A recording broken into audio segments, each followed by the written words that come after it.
So welcome everybody, Electric Vehicles Made Easy. Thank you in particular to our funders for this evening, which is Electricity Northwest. My name is Julia Massey and I'm from the Low Carbons Community Team.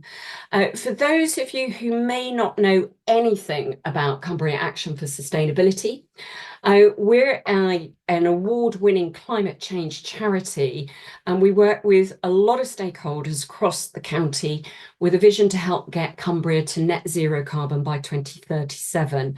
I've listed a few of the projects, services and actions that we take to support all of our communities, whether that be an individual, a household or a community group, a small business, a local authority, a larger business. We're there to support and try to find ways where we can decarbonise our way of living and working across Cumbria. So do get in touch if you'd like to know more about some of those initiatives. In terms of our aims and objectives for this particular programme, hey, we're here to unravel the world of electric vehicles, to improve our understanding and confidence of what electric vehicles are all about, the infrastructure developments that support electric vehicles across Cumbria. We're here to gather evidence from our communities. It's really important that we know what are the key issues that you need to be addressed. What are the things that you're concerned about? What are the key benefits that we need to promote? How can we improve that level of knowledge and understanding? And how can we help develop information, guidance and support services that will help all of us to transition to an EV and support our journey to net zero? As a quick poll before we get into this, Molly, if you're able to launch the poll, which asks people to assess where they're feeling at this moment in time before we start with the webinar in terms of your level of knowledge and understanding. So hopefully in front of you, you will see a poll if you go to polls. And thank you so much for those that are quickly responding to sort of considering how, where is your knowledge and understanding? I would say that mine is much better than it used to be, because I am not an owner of an EV and I don't drive an EV, but as a result of being a project manager, I am definitely improving my knowledge and understanding of EVs. If we end that poll and share the results, thank you so much. So we've got sort of like a middling ground. We've got some people, 3% of you feeling very high level knowledge, but most of us in that okay ground. So thank you everybody who has already filled in and completed our EV Made Easy household driver survey. We've had over 250 responses and we're keeping it open until the end of October. But I thought I'd just give you a flavour of some of the emerging themes that are coming out that we're hoping to address this evening through our panelists' keynote speech and our Q&A. So there you go, some benefits that people are certainly saying that, benefits from EVs in terms of reducing emissions, lovely driving experience. A lot of people talk about that, and obviously the cost of running an EV is cheaper than an ICE. And there you've got some barriers to switching, a lot of concern around the initial purchase price of EVs, the confusion and concerns around the options for charging at home, charging at destinations, what would help you switch, and some of the questions that are coming up. So some emerging themes there that we hope we're going to be addressing. And some fantastic news that was published today that was quoting a report that electric vehicles and heat pumps have cut the UK fossil fuel dependency by 14 million barrels of oil in the last year. So that transition to EVs is really an important part of our agenda in terms of reducing emissions. So running order for today, and I know I'm 1 minute over, so we'll crack on, but we're going to kick off with Richard giving a bit of an introduction to EVs. We're going to move on to Clare to provide a day in the life of an EV driver. We'll take some Q&A at that point before moving into part two, where we welcome both councils in terms of looking at EV infrastructure and charge point developments, along with Eamon from Charge My Street. We'll have some more in Q&As, closing at 8:30, but we're very happy to hang around until 9 o'clock for any more questions that we haven't covered. So at this point, I am going to hand over to Richard, and he is dutifully going to tell me when to move the next slide on. Richard. It'll remind me of sounding like Chris Whitty back in the day for next slide. But yeah, really good to be with you all this evening, and thank you very much for attending this evening's event. I've got the unenviable task of trying to provide a potted introduction to electric vehicles in 15 minutes. So I guess we best crack on. So next slide, please. So what I'll run through is just a little bit of an introduction to electric vehicles, then really considering why electric vehicles, why are we having this evening, why the focus on EVs, have a look at some of the benefits, but also some of the other kind of concerns and other considerations before finishing with what are referred to as game-changing developments. Next slide, please. And by way of introduction, I made the transition to an EV in 2018. And the first thing I want to say is, yes, you can make long journeys in EVs. They're not just for short commutes. So this is me a couple of years ago in my EV with a couple of 17-foot sea kikes strapped to the roof on a sea kayaking trip to Shetland. So you absolutely can use this to make long journeys around the country and internationally. Next slide, please. But at the same time, it is really, somewhat nerve-wracking. Why wouldn't that be the case to make a transition from vehicles powered by petrol and diesel that we've been familiar with for so many decades, and to make the transition to a vehicle powered by electricity? And that's entirely reasonable. But I just put these slides in here. Transitions of any form are always an issue of concern. You can see on the left-hand side that image related an anti-car advert when people were concerned about making the transition from horse and carriage to motorized vehicles. But also, just to make that point, you can see on the right-hand side that we're really just rediscovering a technology that was around in the late 19th and early 20th century, was displaced by combustion engines, and we're now seeing a return to electric vehicles. You can see the image there of a series of electric trucks charging at St Pancras just over 100 years ago. Next slide, please. So just to go through different types of EVs, not all EVs are born equal. You're all familiar, I'm sure, with hybrids. So hybrids or hybrid EVs are cars or vehicles where you retain the combustion engine, but you add a battery. So you can recuperate some of that energy when you're decelerating and put that energy back into the battery via regenerative braking. But with conventional hybrids, you can't plug them in. Then when you get a PHEV, a plug-in hybrid electric vehicle, they've got a slightly larger battery, and you can plug these into the electricity supply. And they can typically be run solely on an electric motor for the order of 20 to 50 miles. Then we've got battery electric vehicles, which is what we'll be focusing on this evening. This is where you completely dispense with the combustion engine. So in reality, they're just very simple vehicles. The key elements to them are the battery pack and the electric motor. There's no combustion engine vehicle. And depending on the size of your budgets, the ranges can be anywhere between 100 and nowadays or getting on for 400 miles. And next point. And then something which has been a technology but really is not going anywhere is fuel cell electric vehicles. This is where you're using hydrogen, but in these, they are still electric vehicles because you're using that hydrogen fuel cell to generate electricity that charges the battery. So they still have batteries. They did promise, or the idea was that they'd have more rapid refueling and longer ranges, but that's not necessarily turned out to be the case. So we'll be focusing on battery electric vehicles. Next slide.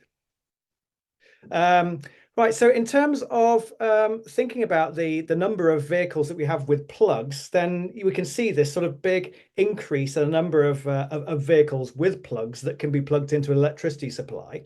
This is data from Europe, and you can see already by 2022, about a fifth of new car registrations throughout Europe had a plug. Next slide.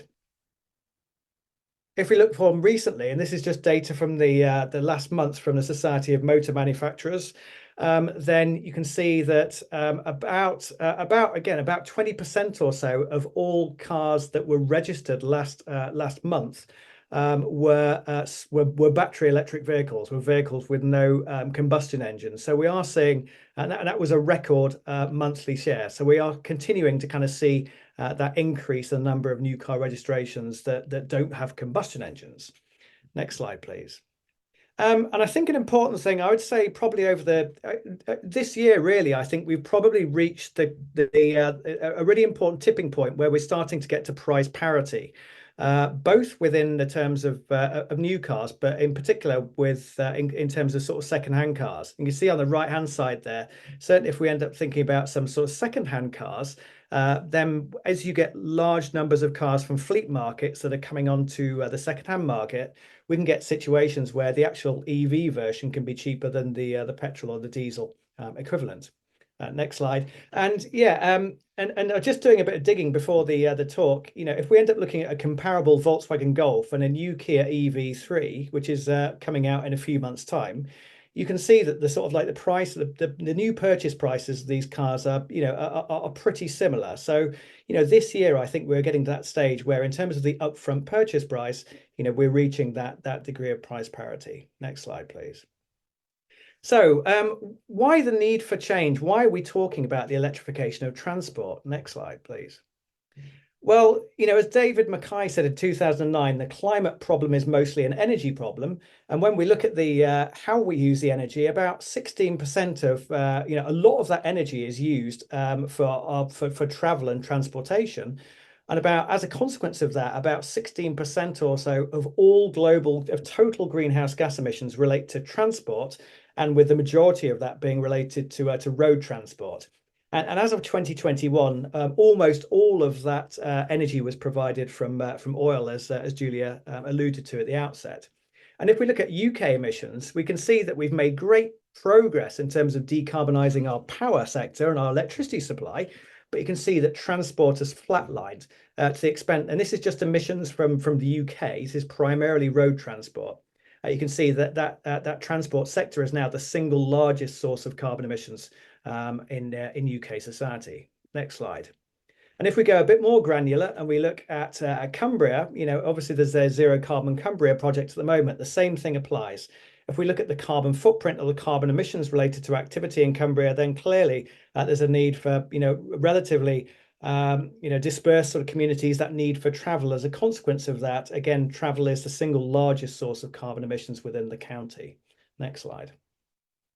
And we can also start to think about the human health impacts as well. The emissions associated with petrol and diesel engines in particular are known to have significant impacts on outdoor air pollution. And obviously the greatest risk posed to those who are living close to busy roads. So, you know, if we think about the sort of like the challenges or the things we want to resolve, then air pollution is another thing to consider as well. Next slide. So what about the benefits of EVs and also the other considerations we need to bear in mind as well? So next slide. And absolutely, you know, we should recognize that any technology, if we're thinking about, is never a panacea. And of course, you know, EVs, batteries, all kinds of things like that, there is a significant resource that's required for those. But, you know, and I'll come back to the question that I've seen you post. A really good point you've made there in the questions, Graham, is that, of course, all of these materials that we talk about in relation to EVs have that potential to be reused and recycled, which is clearly not the case if we're thinking about petrol and diesels as fuels. Next slide. And so the key reasons why EVs are a technology which is associated with significant carbon reductions, first and foremost, is because they're simply a more efficient form of travel.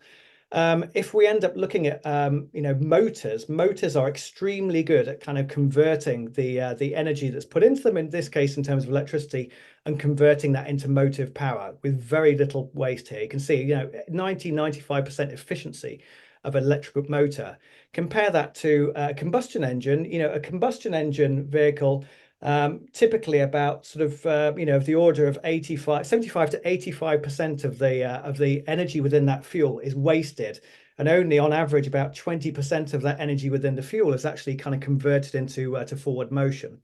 So combustion engine vehicles are a really inefficient technology in terms of converting that primary fuel into motion, whereas EVs are far, far more energy efficient. Next slide, please.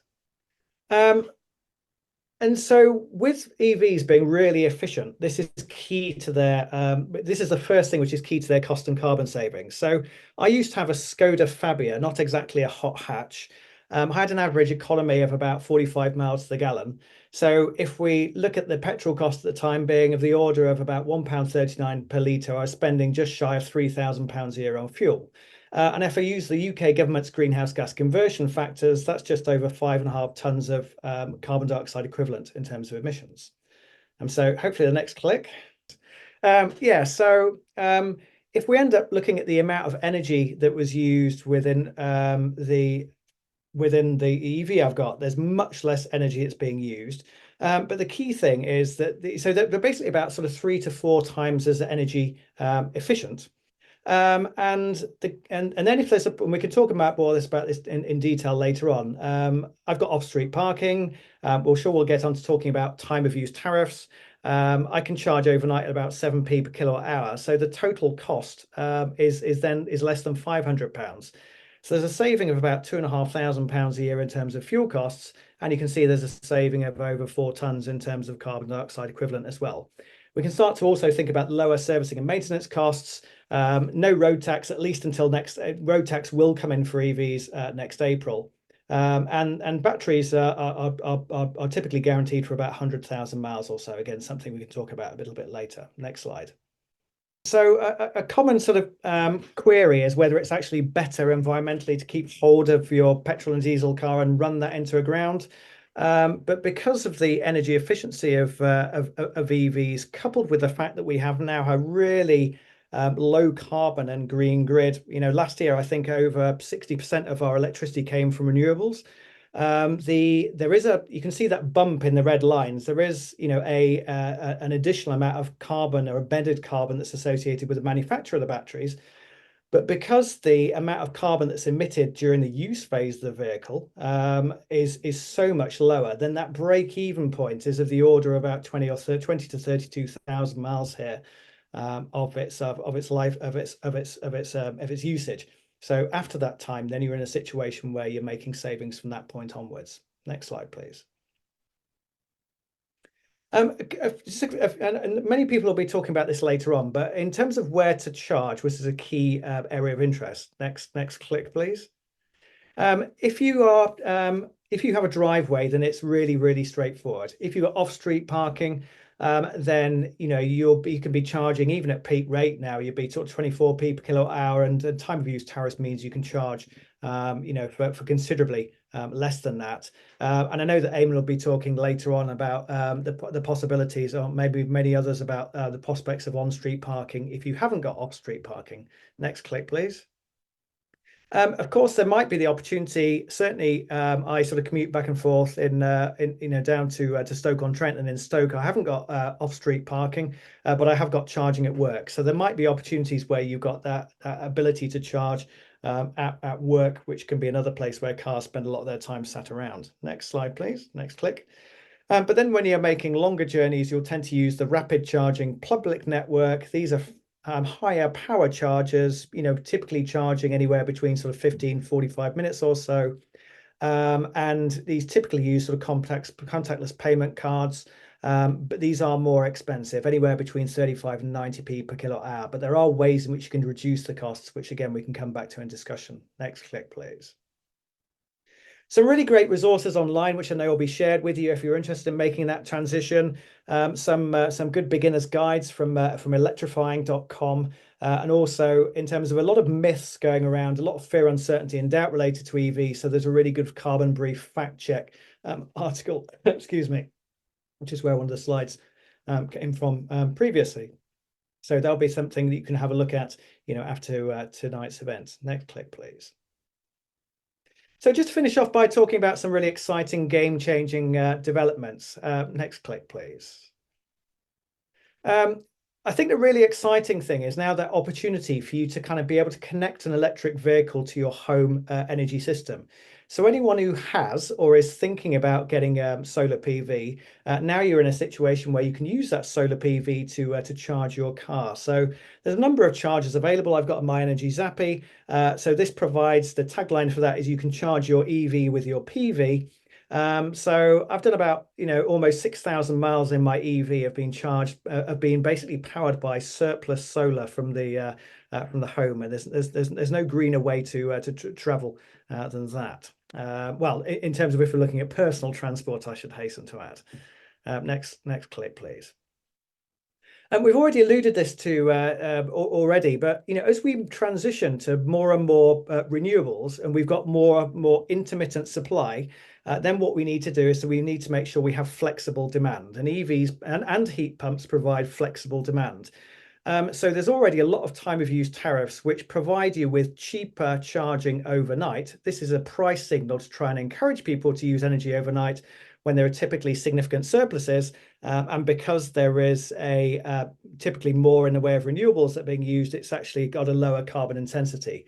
So that's a great way of reducing your running costs and also reducing the carbon emissions associated with electricity you use. Next click, please. I think a really exciting thing is, and we're on the cusp of this, is largely at the moment we're just in a situation where we can send the current in one direction from the charger to the car, but we're on the cusp of being increasing numbers of EVs on the market now have so-called bi-directional charging.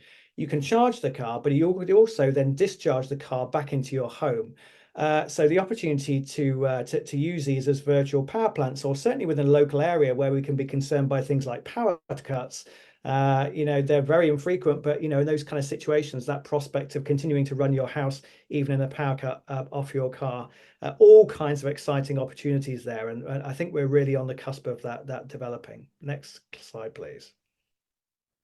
A lot of concerns, of course, around the resources that are used and the minerals that are used within battery manufacture, particular things like cobalt, but worthwhile bearing in mind that cobalt is already used to desulfurize petrol and diesel. And of course, in that situation, it can only be used once. And we have increasing numbers of EVs that have batteries which have no cobalt in whatsoever, that have lithium and phosphate chemistries. So the ethical kind of concerns and considerations with batteries as well are starting to be addressed. Next click, please. I'm sure we'll talk a lot about charging. Charging, yes, it's still probably not as good as we would like it to be, but it's getting a lot better very quickly. So here I am in my EV at a charging hub, I think around Scotch Corner, and you can see no shortage of rapid chargers to choose here. Next slide. And like so many other things, the number of chargers is increasing, but also the rate at which the chargers are being deployed is accelerating as well. So things are starting to get a lot better quite quickly. Next slide. So just to kind of conclude, with EVs, we are rediscovering a technology that's been around for over a century. As I know Claire will talk about, they provide a great driving experience. So really do give one a try if you haven't already. The key to their benefits of EVs from a variety of perspectives are the efficiency of electric vehicles coupled with their integration to an increasingly green electricity supply. That's what's central to providing significant lifetime carbon emissions. And that provides the opportunity for potentially significant running cost reductions, particularly if you can charge at home. And as I've said at the end, some really exciting opportunities to combine your EVs with your home energy systems through the use of things like solar PV and smart tariffs. So I'll call things to a close there. Thank you very much. Thank you so much, Richard, and apologies to everybody for the technical hitches, and apologies, Richard. We've got a question in the chat line in the Q&A, but I think for the purpose of time, we'll move on to Clare so that we can hear about a day in the life of an EV driver and the experience, and then we'll pick up some questions at the end of that bit. But thank you so much, Richard. Clare, and thank you, Molly. Thank you. Thanks, everyone. Okay, I'm going to be picking up on some of the points that Richard's already shared. Got a similar experience. I'm just probably about 12 months behind Richard's kind of solar and EV setup, possibly more. So I've got about 7 minutes to run through a bit of my driving experience. first of all, just to introduce the fact that I drive an EV. It's not actually my own EV, it's my partner's EV. I've never actually owned a car, so I don't have that kind of comparison of driving frequently and owning an ICE vehicle. But I've had a purely positive experience, I must say. So with no further ado, what's it like to drive a battery electric vehicle versus an ICE vehicle? So it's virtually silent.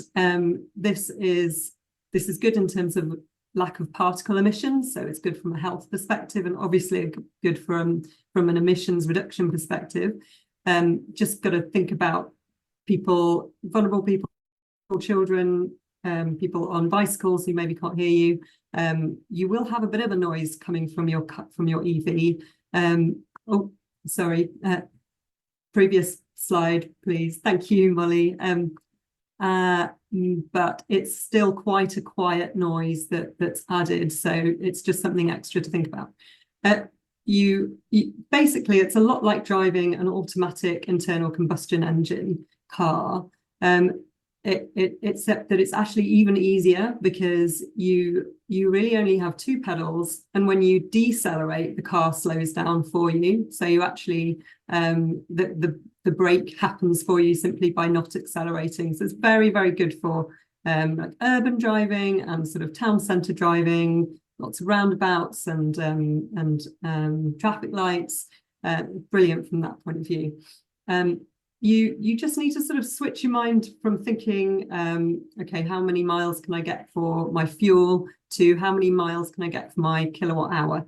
And our car, we can drive 4 miles per kilowatt hour. So 30 kilowatt hours, which is kind of what Richard has said, you know, you can kind of roughly get overnight. Typically you get that overnight for a car of ours. So which converts to roughly 120 miles. Okay, next slide, please. So just briefly here, this is a picture of the dashboard, the speedometer of our car. Obviously, it's the car is stationary at the point that the photo was taken. Purpose of the photo is to show you that when you are driving and the 0 shows the miles per hour that you're driving at, you want to aim to drive efficiently. So at where that arrow is pointed to in the middle, that kind of points. If you've got a kind of an indicator in that middle zone, then you're driving really efficiently.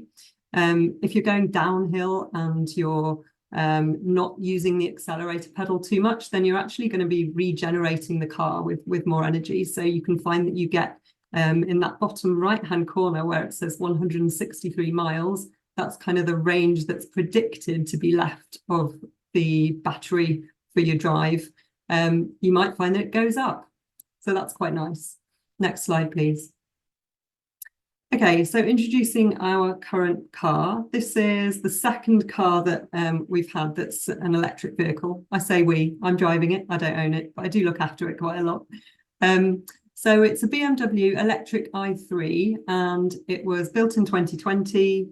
It was purchased secondhand a year ago, almost a year exactly, for £15,500 by eBay. I won't read out all the metrics on the car. You can see them here and refer later. But the kind of key thing to mention is we get a kind of a real range of about 145 miles per charge. When I say real range, what that equates to is taking into consideration how you've been driving in recent drives, what the weather conditions have been like, whether you've been using the comfort mode, which enables you to have the heating on and the blowers to clear the screen if there's if there's too much humidity, all that kind of thing, and of course how fast you're driving. Thinking back to that previous slide. So again, as I said, 4 miles per kilowatt hour, which from a fuel point of view, that equates to about 160 miles per gallon. Why this EV? Partner's decision to buy this EV, and it was brand reputation, the look of the car, the look and feel of the car, and the first i3 was a really good bargain because there'd been an accident in the car that potentially meant there could be a reduction in the lifespan of the battery, but we actually had the battery tested, and there'd been no additional wear on the battery, so it was all positive. Next slide, please. Okay, so really game-changing situation for us was to get a home charge point installed last year, around the same time that we bought the new EV, the new version of the BMW i3, second-hand, but new to us. So the choice for this, the Hulme ePod, bought it from Octopus around the same time as I started on the Octopus Intelligent Go tariff, which is, I believe is the same that Richard's on. And it's I guess I went with Octopus installing it and buying it through them. They had, I think it cost around sort of £800. I realised I didn't add the exact cost on this, but the installer came, installed it in a day, and it aligned so well with the tariff. It is reliant on having a smartphone to make the benefit of the tariff. And I did have a little bit of I kind of had a few niggles getting it to connect with the data, because the location of my router was struggling to kind of reach the driveway. So I used the mobile data on my phone to kind of get it all to connect. But once that was done, it was all good to go. I think that's probably the most to say from that slide. Next slide, please. Thank you. Okay, so this slide is just giving you a chart from some data that I've collected over the last 12 months of our home charging. So literally how much energy we've put into the car for the whole year, either at home or in public charge points. So the orange bars are the energy that I've put in from the home charger. So 83% of all our charging has been done at home. And for the last year, we put into the car just under 14,000 miles, and it actually cost us, I think, around £265. I have done the maths based on the 7p per kilowatt hour overnight, because that is when we always charge the car. I have a BMW app that tells me the exact amounts, but it only kicked in a couple of months ago, and it does vary ever so slightly more than 7p, but very, very insignificantly. So roughly, on average, our costs for home charging each month is about £22. And the total amount of the miles each month that we entered was about just over 1,000, and that was sort of 291 kilowatt hours. The peak month of use of the car, or sort of energy demand in the car, was in March last year, it seems. In terms of how much we put in and how much we spent, it was just over £35. And I'll talk a bit more about that in the next slide, please. Or perhaps I'll be talking about it more in the slide following this one. So just this one is to talk briefly about public charging. So as Richard's explained, in the public charging network, we've got sort of essentially got kind of three chargers, I think. So we've got sort of the slower destination chargers, slower as in they charge at a slower rate, sort of 7 to 22 kilowatts. We haven't really used those in the last year. Since we've had a home charge point installed, our home charging and the range of driving that we do is sufficient that we won't need to use them so much. But if we're doing big journeys out on the motorway, or really the ones we seem to come across the most are the rapid and the ultra rapid charge points, which are the more expensive, but they are the fast ones. And again, as Richard showed us with that graph, there has been this big increase in the installation of these types of charge points. There's ZapMap, which is an app to find charge points, and is international. It says there's been a 49% increase in these over the last 12 months. Okay, next slide, please.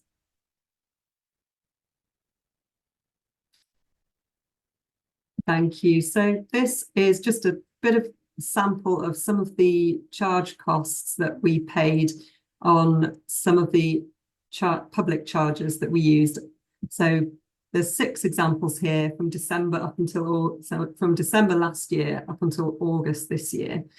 two different charge points that have been used here. One of them is Instavolt at Keswick booths, and the other one is the EV point, which is at Lily Hall over in Workington. So you've got the metrics there. It's interesting actually that the sort of the ultra rapid one is a little bit cheaper per kilowatt hour. But you can see the point I wanted to make is on the 13th of January, that second set of bars. So we actually spent just shy of £30 on one charge. We added 31 kilowatt hours on that single event, which added about 136 miles to the car. So that's spending more than what we average pay per month on, a whole month's worth of home charging. But given the fact that we don't need to use these charge points too often, we can absorb the cost. Okay, next slide, please.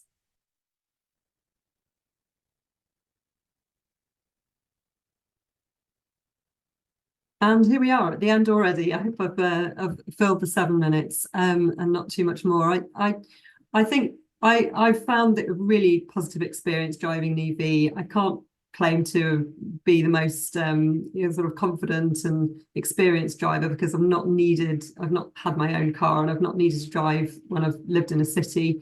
But what I have found with predominantly driving in towns and in and around Cumbria, I've found it a really good experience.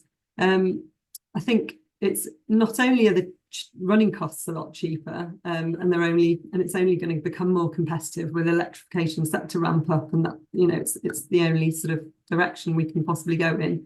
The maintenance is less complex and also a lot cheaper. The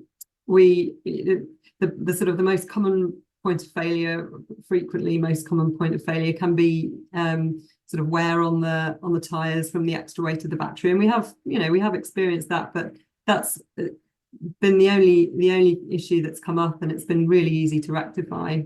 So I would absolutely recommend everyone to give it a go if you can, and the costs will inevitably come down. Thank you. Thank you so much, Claire, to give a real sort of like overview of what it's like to be a driver of an EV. And thank you to Molly for sharing the slides, and to a few people that have been putting some questions into the chat line. And I know, Richard, thank you. You have already answered a question from Rose Foster around, do you need to have a 3-core connection for a home charger? And Richard, you've already explained it in the answer there, but do you want to just sort of come online and explain about single phase and 3-phase? Yeah, well, someone from Electricity Northwest might be able to explain a bit more, but if I assume that you were kind of referring to kind of 3-phase versus single phase supplies, then most domestic supplies in the UK are sort of single phase, and that's absolutely fine. So I mean, overnight, I think the thing I've heard is that a key thing sometimes can be to check the size of the fuse in your house. We had to check that we had a 100 amp fuse, but with that sort of fuse in a single phase supply, then we've got a 7 kilowatt charger, which is exactly the same as sort of like Clare. And overnight, I can charge my domestic battery, charge the hot water tank, charge the EV all simultaneously, and it doesn't blow the fuse. So that still provides more than enough power for our needs. And thank you. Jill, did you want to add anything from Electricity Northwest to that? Yes, thank you, Julia. I was just going to add that if anybody is ever concerned about whether or not they can simply add a charger to their property, they can just contact us, and we'll have a look at. Part of our Take Charge service will be supporting customers in understanding what load they can actually add to their property. But just to clarify what Richard had just said, for basically most properties, a single phase supply will not be an issue at all to add a charger. But if we need to look at fuse sizes, etc., we do so completely free of charge, and it's just a case of contacting us, and all of that information will be available through the slides, I think, as to how people can contact us. Yes, They will be, Jill. At the end, we'll make sure that everybody has a copy of the slides, which includes a link to Electricity North West, their new service, Go Low Today. So thank you. We've got a few other questions in the chat line. And sorry, Molly, I know that you've been monitoring them as well. There was one from Graham right at the start when we were talking about recycling and what happens to EVs at the end of their lives, and can batteries and cells be recycled? Richard, I know that you're keen. You shared a slide, and I know in our supplementary slides, which we will get out, we have got a lot more detail, which you can read at your leisure and come back to us. But Richard, would you like to come in on that one? Yeah, the first thing to say as a classic bit of sort of like, uncertainty in that sense is they don't end up in landfill. They're far too valuable for that. 3 points I'd make there. First is they're more durable than people expected. There are plenty of EV. I had my first EV for over 100,000 miles before I traded it in, and there was no, discernible change in the range. So they're lasting for a long period of time. Once they've outlived their useful purpose in an EV, typically they'll have so-called second life use. So they can be used in things like sort of static energy storage. So they'll end up going into another sort of, basically a use which is less demanding than being used within a vehicle. And then when they do need to be recycled, there's a growing industry now sort of focusing on, I think already we're in a situation where about 80 to 90% of the materials in lithium-ion batteries are recycled. The problem up till now is there's just been not enough material for you to actually make a business out of recycling them. It's a bit classic sort of chicken and eggs, but now as we're starting to get more EVs and we're getting more EVs that are starting to get end of life, we're getting more and more businesses which are opening up to, it's in the UK, but also throughout Europe and elsewhere in the world, which are, the key question is what is the best technique to recycling those materials? But yes, they can be recycled, of course, unlike, petrol and diesel, which can only be used once. Thank you so much, Richard. And a thanks to Eamon, because I know we're going to be coming on to charge points in terms of on-street, off-street, planning permissions, and then for community halls and village halls. And thank you, Eamon, for answering a question in the chat line in the Q&A around support for village halls, which is all around three-phase. And I know, Eamon, you're going to be talking about that a little bit more in a moment. Just going back to sort of like the domestic market, David, thank you. You were talking about big issues when charging on a public network, around, do you need an app? Do you need a car? What are some of the gizmos that can help? We, as a little small team today, we were looking into Electroverse app, but Richard and Claire, or anyone, I mean, would you like to? Oh, Richard's ready to go and jump on this one. Go on. Which question was that? I was just typing an answer to another one. Oh, I'm sorry. So this was from David. Charging on a public network. I can chuck in a 2 Penrith on that if you like, because obviously we operate a public network, and yes, it can be an issue when you turn up at a charge point and it isn't working, and there's a pre-authorization payment goes onto your card, and if that happens several times, you can end up with, as you said, lots of charges being held on your card. What I would say is, first of all, you can use RFID cards like Electroverse and lots of other ones available. From November, if the charge point is over 8 kilowatts, I believe there has to be, and most charge points anyway, should have a phone line for you to call. And most charge point operators should have the facility to start your charge remotely if you are having issues there. So what I would always suggest to people, if they are having an issue at a charge point and a pre-authorization payment has been put on your card and your charge isn't starting, if you phone the charge point operator, they should be able to start your charge remotely. Simply refund that amount to your card and deduct the amount that you've paid for your charge. Thank you very much, Eamon. The only thing I'd add is David, said in his reply, you're saying, things like looking for things like the Electroverse card.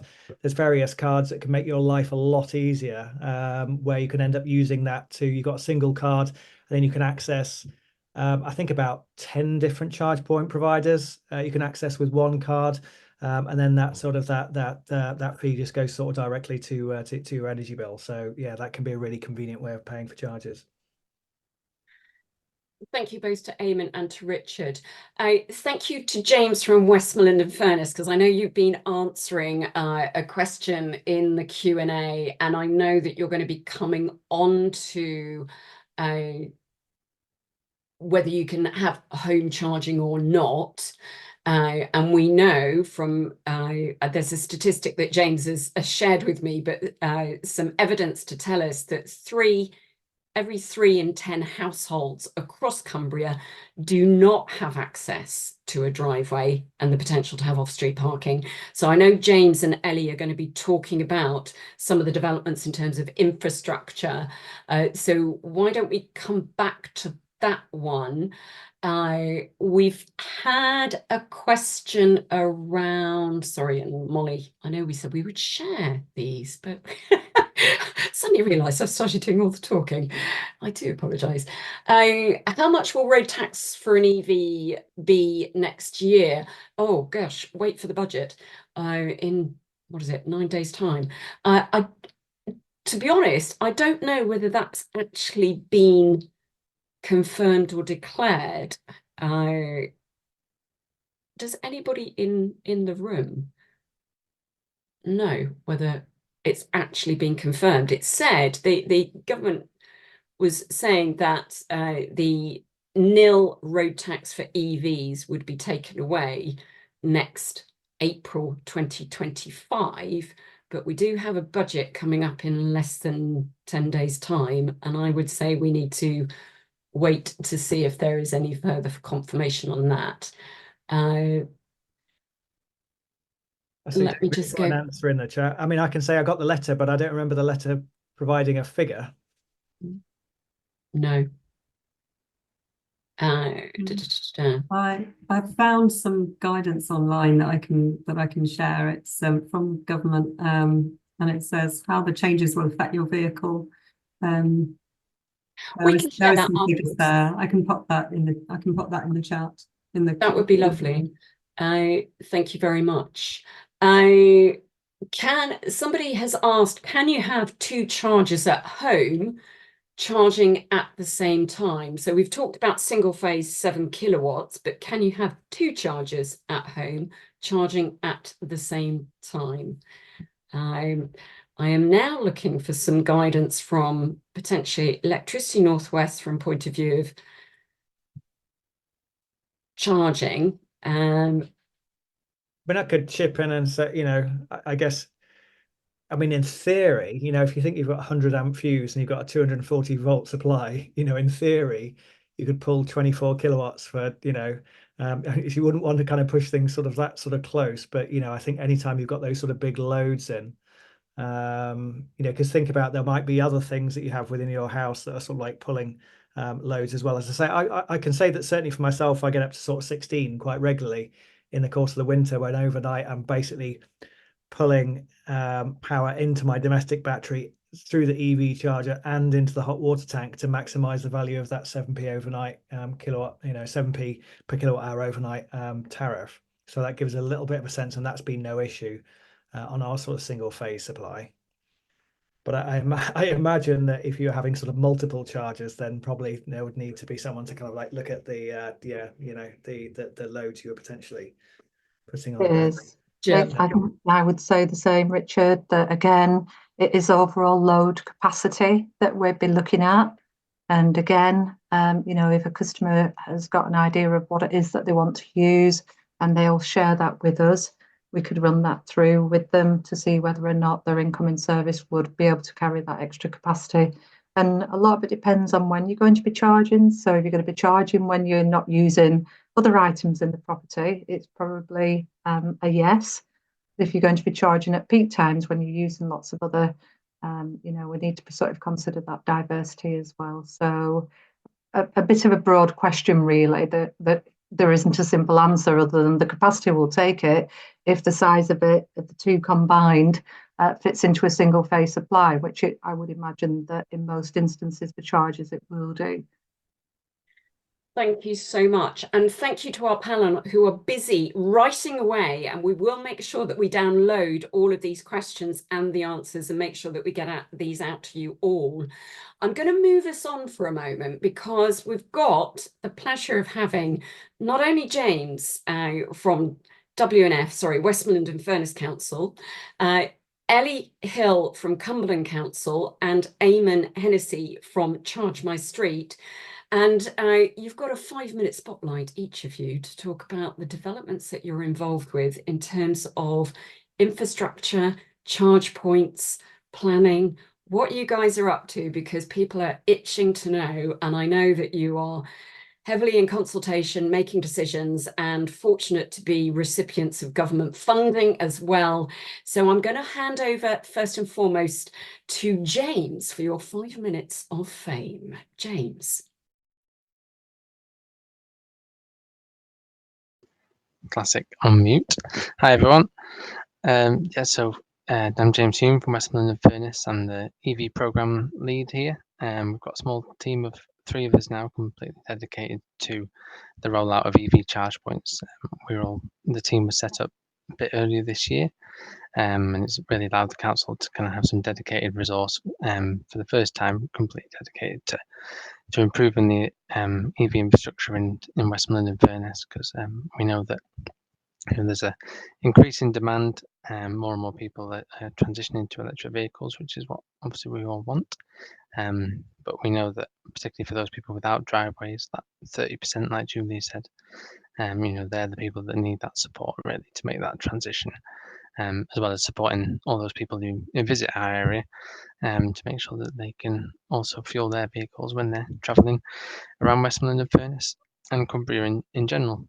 So we've tried to hit the ground running. To give some context, there's a local electric vehicle infrastructure fund, which is administrated by central government, the Office for Zero Emission Vehicles. So Westmorland and Cumberland have been allocated funding from that. Westmorland's been about 3.2 million, which we're expecting by the end of the year. And what that'll allow us to do is to kick off a procurement in early 2025 to secure a couple of charge point operators to really kind of deliver a step change in infrastructure in our area. That'll be delivering charge points across all of our car parks on street, all across all 3 of the former districts. And what we hope that will do over the next few years, as these get rolled out, that'll really help people make that transition, and it'll fill in those gaps where we know that charging infrastructure is quite patchy, as an understatement at the moment, and that there are the rapid charge points out there which are very costly, and there's not much of the lower cost infrastructure out there, other than for example what Charge My Street have been delivering for the last few years. And what we really want to do is boost that and keep costs as low as possible for those people who don't have driveways and who are going to have to use public charging, but recognizing that those costs are never going to be as low as home charge points. But hopefully as a council, by procuring and delivering at scale, we can try and keep those costs down, and then we can work with whoever our charge point operator ends up being to do some innovative stuff around tariffs, and linking up with other public sector organisations within our area as well, to try and deploy potentially on like Lake District car parks, village halls, parish council land as well, and just try and get a real even distribution of assets out there, which hopefully will standardise things a bit and make it easy for people to transition to those electric vehicles. There's a few kind of trial projects that we're looking to implement whilst we're waiting for that Levi funding to come in. So one thing that we're looking at as an authority is the use of charging gullies. For those people who don't know, essentially it's if you don't have a driveway, for example, and you want to charge from home, what you can have is a charge point installed on your property. Say if you had a front garden and then the pavement and then the road, a channel will be cut into that pavement, and give a safe route for that cable to come from your house to your car, allowing you to use your domestic supply with those great tariffs that Richard was covering off earlier. So you get all the benefits really of someone who does have a driveway. Obviously, there's an additional cost there in installing the gully, but the payback period on it would be reasonably fast, probably a couple of years, which given that electric vehicles are definitely now here to stay. In some areas that'll be a really useful solution. In some areas it won't be feasible if you're not in a location where you can reliably guarantee that you're going to park outside your house, then that's probably not the right solution for you. And that's why we're going to be tailoring our solutions according to where we're deploying, and the on-street infrastructure will be really important. The car park infrastructure will be really important, and we'll see how the trial of these gullies goes as to what part they'll play in that solution as well. We're going to be launching a public consultation next month. Obviously, CAFs for those who haven't seen, CAFs have had their online questionnaire as well. Ours is a bit more focused to Westmorland and Furness in terms of it's focusing around an EV strategy part 2 that we're going to bring out next year, and really just trying to get a feed for what people want their infrastructure to look like, what are people's priorities, and what's most important to them, what they want out of the assets, and what they think we should be focusing on. And we'll give people the opportunity to make requests for sites as well. We'll never be able to guarantee that we'll be able to put it exactly where you'd like it, but it will go into our very long list of sites that we're considering, and give a good bit of evidence that there is demand there, which will always help that argument for deploying as well. Happy to answer questions. Yes, thank you. Or happy to move on to all the other presenters. We've got Ellie. We've had, we can pass the baton between you, but we have had a question of, and I know a bit of the answer to this, what is the cost of installing a gully? So there's a few parts to it, and this is, we were hoping to have proceeded with the trial already, but there's been quite a bit we've had to iron out. So the gully itself is relatively low cost installed. It's about, depending on the width of your pavement, it's somewhere between £300 and £400 for the gully itself. And then you've got the labour costs, so probably about £600 installed. And there's a few hoops that people will have to jump through if they want to go ahead with that solution. In that, at the moment, under planning regulations, but you've got permitted development to install the charge point on your house if it's supplying a car that's off street, so on a driveway. But if you want to install the charge point on your house to supply a car that's on street, you need to apply for planning permission for that. That's not something that's set at a local authority level, it's national planning policy. I think there's a lot of, all councils are kind of campaigning for that regulation to be amended, and so obviously the relevant manufacturers who are involved in that.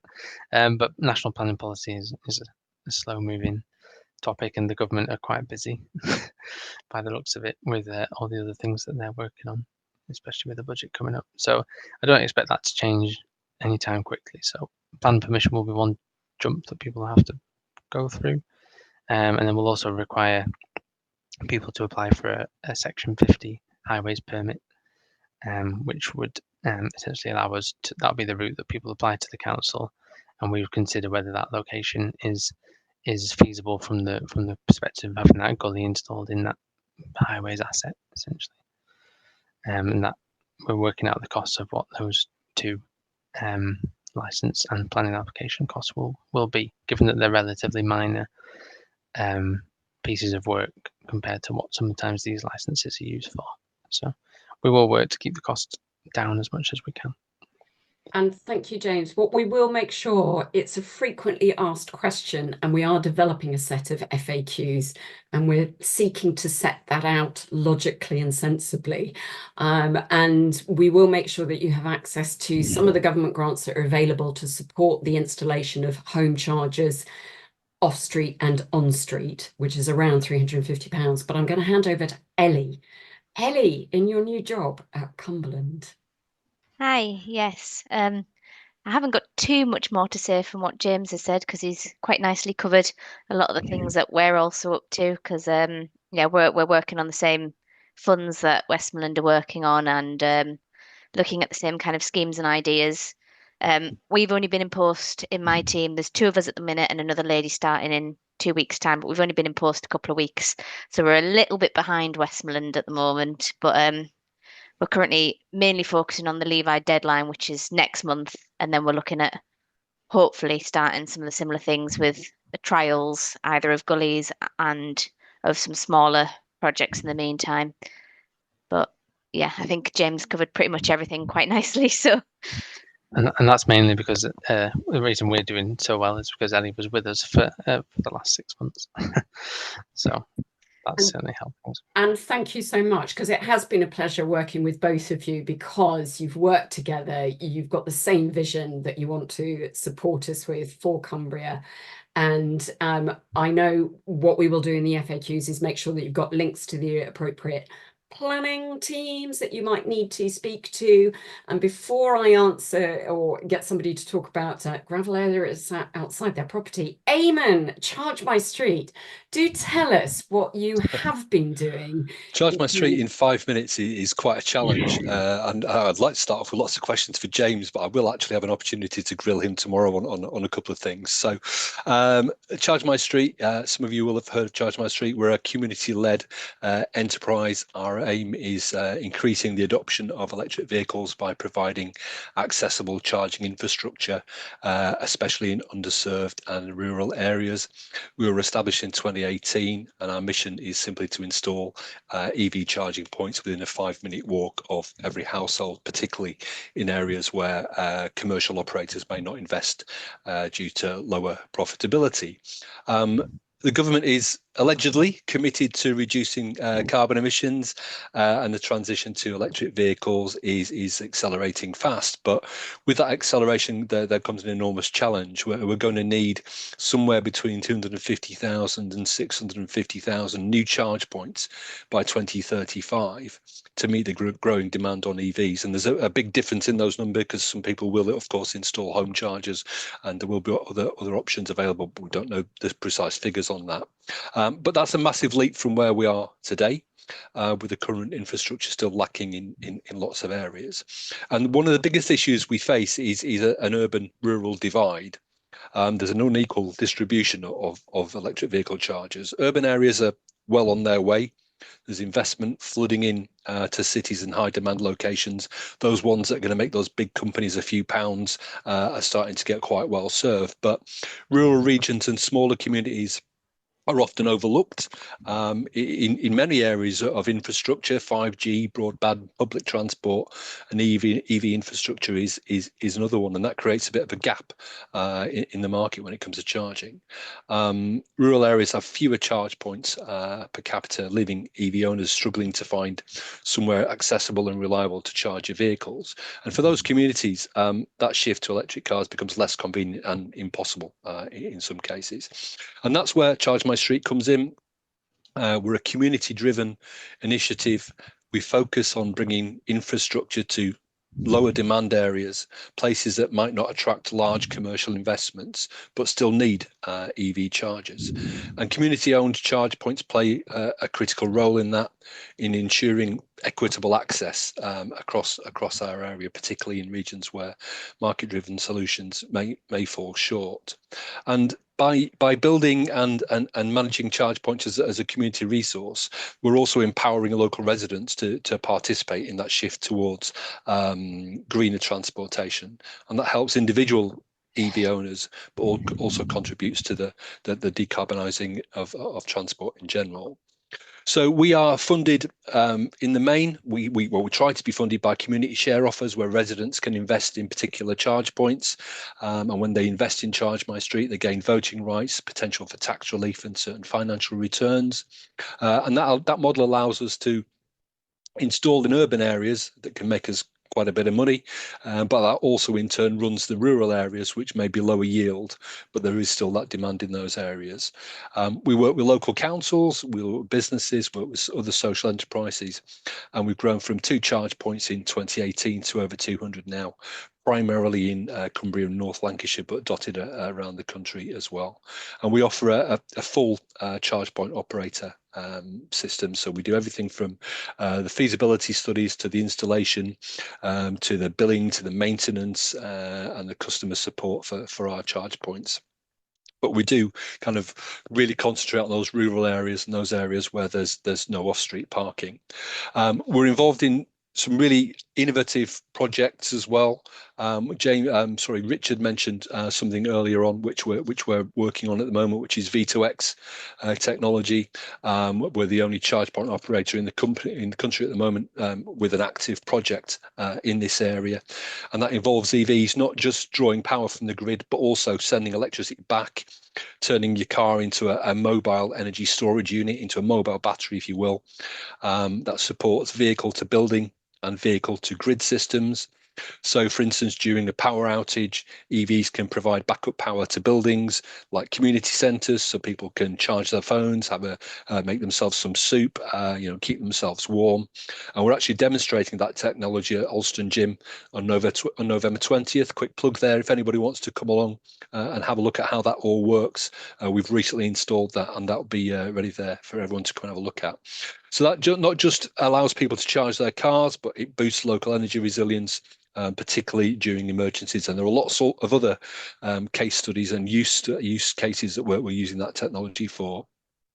Someone had asked a question earlier on about solar charging. We also have another ongoing project called SHOUD, which stands for Solar Charging Homes Without Driveways, and that's focused on offering solar powered charging solutions at community centres and village halls, where people can charge at a lower rate and create a kind of energy ecosystem whereby we're using sustainable energy and not losing it any excess energy, and you can use it to charge a vehicle.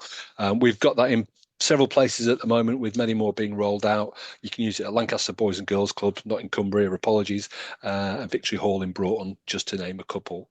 And both those initiatives kind of just demonstrate our commitment to integrating renewable energy and working on community resilience. So what we're looking to do, install as many charge points as we can in rural and underserved areas with no access to off-street parking, in order to facilitate your transition to more sustainable transport. Eamon, it was longer than 5, but I loved every minute. Thank you. Try to speak really quickly. Amazing. And can I give another plug? Because I'm also a volunteer at Sustainable Keswick, and I was down at the launch of the Eco EV Car Club, which is being supported by Charge My Street, where we are giving the opportunity to local households, including myself, to become a member for a £5 a month and hire out an EV with all the insurance charge covered, the whole caboodle, £5 for every hour, £40 for the day.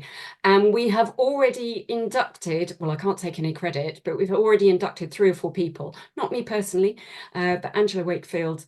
And I just want to thank Charge My Street for that opportunity, because it's fantastic. And there's somebody who has written in the chat line or in the questions that they have a Charge My Street in their village hall, at their village hall, because for rural EV owners, it can be really bad range anxiety. So I think that's a thank you. So thank you, Eamon, so much. I would like to ask one more question that hasn't been answered, but we've alluded to it. But in advance, we put out this household communicate survey, and we asked, one of the last questions when you got to the end was, we said, by the way, Electricity North West have launched a new service, all under the banner of Take Charge and Go Low Today. Have you heard about it? Have you used it? And now that you know about it, would you use it in the future? And it would come as no surprise, bearing in mind that this project is only, I don't know, 6-7 weeks in the making, Jill. And not many people had heard about you. However, 23% of people said, now I know about it, I think I'm going to find out more. So we've had a question that said, really helpful to hear about the new service from Electricity North West. Didn't know this existed. How does the service work and what do you actually offer? So Jill, would you like to give us a brief at 2018? We've got a few minutes to go. Tell us all about it. Thank you, Julia. Yes. So basically, Electricity North West has made a commitment, a business commitment, that we will provide a free, impartial advisory service to help customers, our customers across our network, to seek information from a trusted source. And we're a trusted source because there's no driver for us other than the fact that we are going to provide that information. So we're not looking to sell. It's very much impartial. It's very much a case of, what do our customers want to know? How can we set up a service that will help customers to make informed decisions? And that decision might be that they decide that it isn't right for them at this moment in time. And the technologies that we're looking at to support EV, solar, heat pumps, smart meters that we talked about tonight. Lots of people have thoughts and ideas, but they don't always know who to reach out to. We're obviously a regulated industry, so our role is to provide for our customers, and that provision is about helping customers to plan for and lead to a net zero future. But we're not doing this to try and encourage people to adopt. We're trying to say, what's worrying you? What are your thoughts? What are your concerns? We're interested in people that don't even see themselves on that journey, but there's groups of people out there that don't know where to go. They don't know who to ask. If you go online and you start looking for information about solar, or you look for information about EVs, before you know it, your feed is completely overtaken by those organisations that are trying to sell and promote. And where we're positioned is that we've nothing to sell. All we want is to provide an advisory service. And that might be on cost, it might be accessing grants, it might be understanding about what the savings are, performance, efficiency. We don't know what people want to know. That's why we want you to use the service, so that we can build this great bank of information that we can then share with all of our other customers. And we'll be doing that online, over the telephone, through email, going to events. And as I say, everything that we do is completely impartial. There's no charges for it. It's part of our commitment to customers to help them to make decisions that are right for them now and in the future. And us on the call here today, we've all got the advantage of being able to go online. We're all on our digital networks tonight, but a lot of customers don't have that. So we need to have a system, we need to have a service that is accessible to all. And really, funding events like this is to raise, obviously, awareness of the service that we provide, but also to create interest and bring people through, so that they at least starting to think about the journey. And then any further questions that people might have, hopefully you feel confident that you can come to us and that we would provide advice that would help you to make a decision that's right for you or for a family member in the long term. I hope that helps, Julia. Jill, that was wonderful. Thank you very much. And I just wanted to sort of acknowledge Sue, who is patiently sitting there as well, from Electricity North West, because you're part of that new team as well. So I just wanted to acknowledge, thank you. It's been great working with you as you develop that new service. I am mindful that it's 8:22 and there are still some fantastic questions coming in, and I just wanted to re-thank all of the panel. In terms of Clare, thank you so much. I had the honour and the pleasure of actually having my first experience of an EV car by being driven by Clare up to Alston when we were doing a Solar Made Easy event. And as Eamon has put in the chat, the event up at Alston for the new Charge My Street activity is the 20th of November, and I'm hoping to be there, maybe in an EV. So thank you, Claire. Thank you, Richard. A huge amount of knowledge, skills, experience on more or less any climate change action and activity and service. Thank you so much for being here. To Ellie and to James from Westmorland Furness Council, and to Ellie from Cumberland. Molly for being the wonderful, thank you for helping me out with the presentation.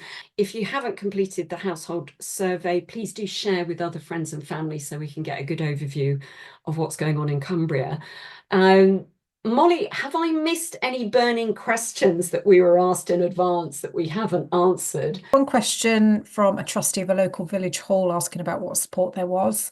I would recommend talking to Eamon probably as first port of call, and possibly Electricity North West as well if you wanted advice around suitability for a charge point. There was one specific question that the panelists might be able to support on is, I'm with Octopus, who have cheap night rates for home charging and a discount card multiverse for public charging. What other suppliers are offering benefits to customers?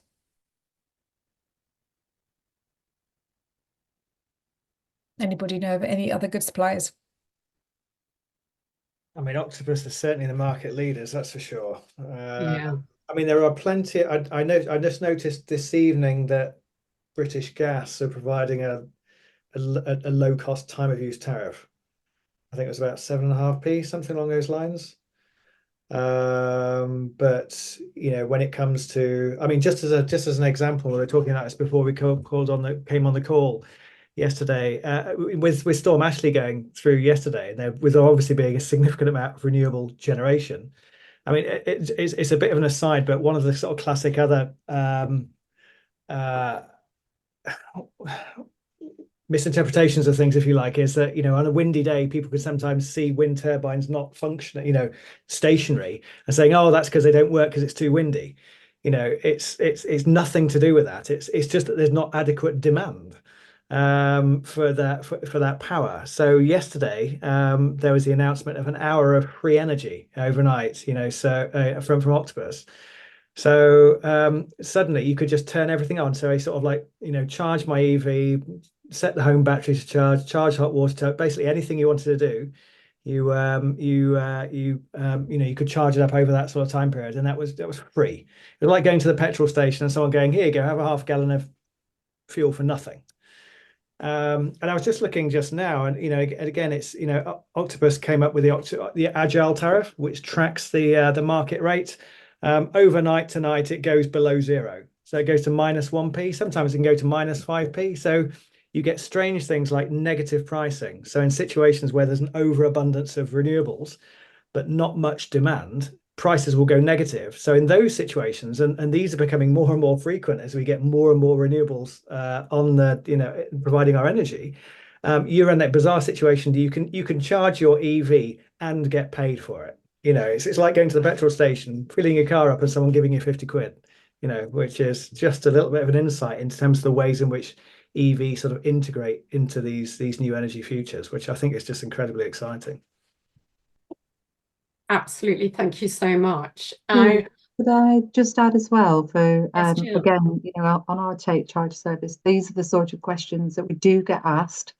And the top 5 at the moment, besides Octopus, are OVO, Charge Anytime, E.ON, Next Drive, EDF, Go Electric, and the British Gas that was just referred to. So again, that changes all the time, and I think if people are obviously really interested in tariffs, that is something that that we can help support with anytime. Thank you so much, Jill. And we've still got sort of various things coming in on the chat. I am mindful that it is 8:28, and you know, I am actually going to suggest that we finish on time. Julia, we will hang around. However, I'm just going to go around the panel just to say, is there any last words of wisdom that any of you would like to share before we finish in 1 minute? And I stop the recording, but we will hang around. Your words of wisdom can be whatever you'd like to share in the world of EV. Can I just say, there was a one of our attendees has said this may be a silly question. And in all fairness, this is still relatively new technology. People are very, very new to understanding what an EV is. There is no such thing as a silly question. It can be absolutely anything. And sometimes we all learn very differently, and our approach to new technologies or anything in life. And sometimes I'm a very much, yeah, but what if? But what if? So one question answered may create 3 more questions. And that's what the Take Charge service is. It's not just you send me a question and I answer it. It's very much a conversation around what are you thinking about? What's your concerns? Where are your drivers? Where are your barriers? And we'll very much sit there and support you all the way through it on multiple occasions if that's what's needed. But no question's a silly question. Don't ever say that. Thank you so much, Sue. I have plenty of them. I am still on my learning curve with EV. So I'm going to bring this formal stage to a close. Thank you so much to everyone for joining us, and thank you, a round of applause for the panelists. But I now bring this to a formal close, and I'm just going to stop the recording now.